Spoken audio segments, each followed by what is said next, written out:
house, bitch.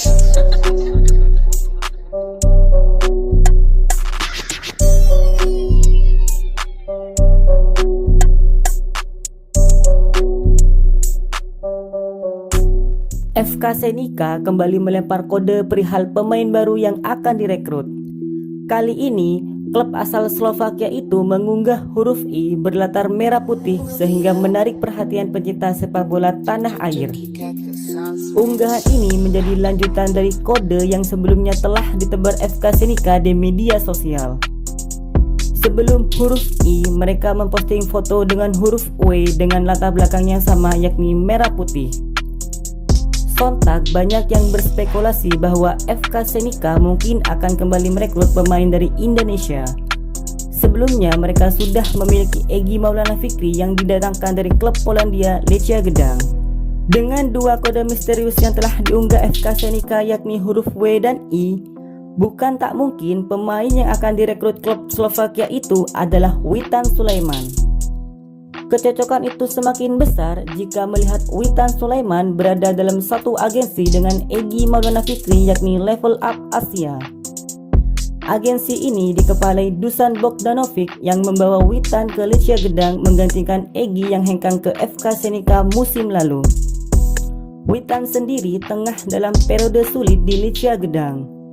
Dia tak mendapat banyak menit bermain dan selama setengah musim terakhir hanya tampil untuk Lechia Gdańsk 2. PSIS Semarang mendapat kabar gembira jelang menghadapi Arema FC pada lanjutan BRI Liga 1 2021-2022 di Stadion Kompiang Sujana Denpasar, Bali, Senin 17 Januari 2022. Bek kiri Timnas Indonesia di Piala AFF 2020, Pratama Arhan sudah bergabung dengan skuad PSIS Semarang. Bergabungnya Pratama Arhan akan menambah kekuatan di lini pertahanan tim Laskar Mahesa Jenar menjelang lawan Arema FC pada pekan ke-20 BRI Liga 1. Sebelumnya, Alfiandra Dewangga sudah lebih dulu bergabung dengan Mahesa Jenar dan tampil brilian di lini pertahanan saat melawan Persiraja Banda Aceh pada pekan ke-19 yang berkesudahan 1-0. Dia berharap PSIS Semarang kembali memanaskan persaingan di puncak klasemen bersaing dengan Arema FC, Bayangkara FC, Persebaya Surabaya, dan Persib Bandung. Adanya Pratama Arhan dan Alfiandra Dewangga bisa mengatasi persoalan lini pertahanan yang rapuh semenjak ditinggal keduanya di Timnas Indonesia.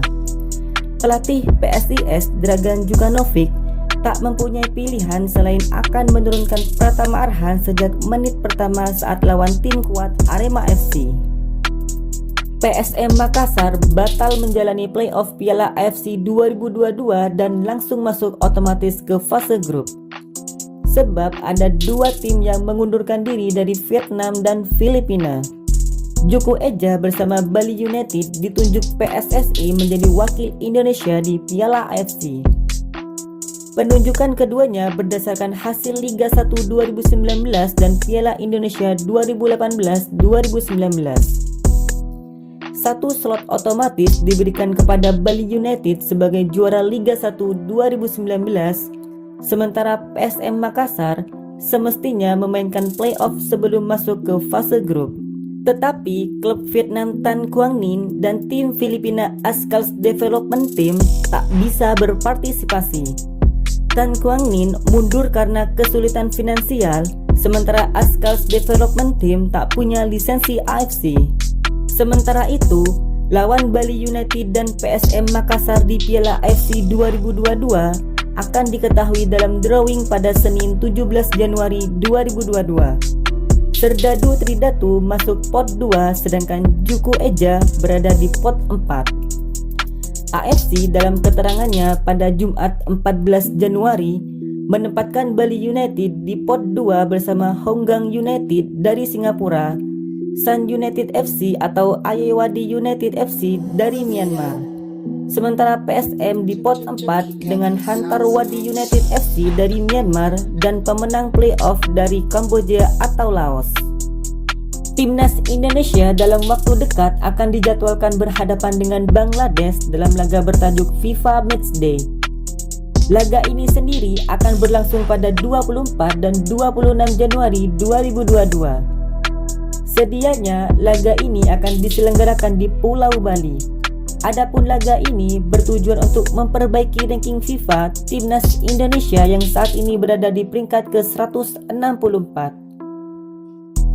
Hanya saja keinginan Timnas Indonesia ini batal terlaksana.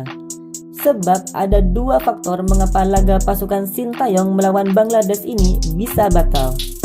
Lantas, apa saja faktor-faktornya?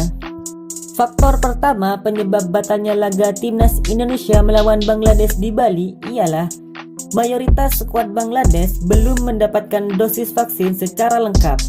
Tercatat 10 pemain baru mendapatkan vaksin pertama. Hal ini bertentangan dengan aturan di Indonesia, di mana warga negara asing yang akan datang diwajibkan mendapatkan dosis vaksin COVID-19 secara lengkap. Sedangkan faktor kedua adalah terkait masa karantina. Hal ini, Surat Edaran Satuan Tugas Penanganan COVID-19 Nomor 1 Tahun 2022 tentang Protokol Kesehatan Perjalanan Luar Negeri pada masa pandemi. Dalam surat edaran Satgas tersebut, pendatang dari luar negeri wajib menjalani masa karantina selama 7 hari sejak kedatangannya. Alhasil, Timnas Indonesia pun harus mencari lawan tanding lainnya. Saat ini ada 3 negara yang bisa menjadi lawan tanding skuad Garuda, yakni Brunei Darussalam, Timor Leste, dan Maladewa.